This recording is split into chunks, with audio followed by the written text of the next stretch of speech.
পুজো শুরু হয়ে গেছে, তাই পাশাপাশি শপিংও শুরু হয়ে গেছে। তো আমি সেদিন চলে গেছিলাম একটু শপিং করতে পুজোর, কারণ পুজোর কেনাকাটা একদম হয়নি। সেদিন ছিল বিশ্বকর্মা পুজো। আমাদের কোচবিহারে এরকম ছোট ছোট করেই বিশ্বকর্মা পুজো হয়। তো যাচ্ছিলাম, যেতে যেতে বেশ কয়েকটি ঠাকুর আমি দেখেও নিলাম। তারপর সেখান থেকে চলে গেলাম আমরা ইউজটাতে, কোচবিহারের।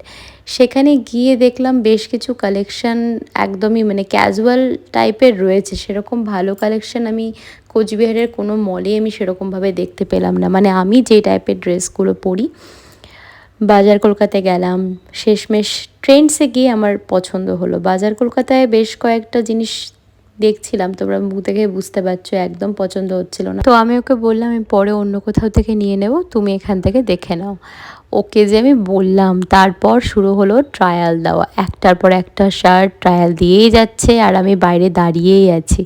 এতদিন শুনেছি যে যখন কোনো কাপল শপিংয়ে যায়, বেশিরভাগ ক্ষেত্রে দেখা যায় যে মেয়েদের জন্য ছেলেরা ওয়েট করে বাইরে ট্রায়াল রুমে, আর মেয়েরা একটার পর একটা ড্রেস পরে শপিংয়ে টাইম লাগে। আর আমার বরের ক্ষেত্রে একদম উল্টো। তো যাই হোক, সেখান থেকে চলে গেলাম আমি লক্ষ্মীনারায়ণ বস্ত্রালয়। সেদিন ছিল বিশ্বকর্মা পুজো, আর দেখো কতটা বেশি ভিড় নিচে। মানে ওরা কাস্টমারকে বসারই জায়গা দিতে পারছিল না।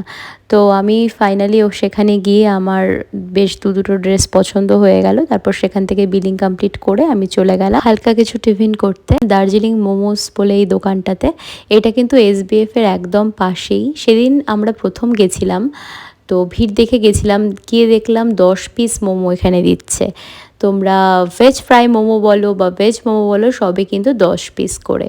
আর স্যুপ কিন্তু আনলিমিটেড। এটা কোনো প্রমোশনাল ভিডিও না, আমার ভালো লেগেছে তাই তোমাদের সাথে শেয়ার করলাম। তো আমার তো শপিং মোটামুটি ডান। তোমাদের শপিং কত দূর আর পুজোটা কেমন করে তোমরা কাটাচ্ছ অবশ্যই জানিও।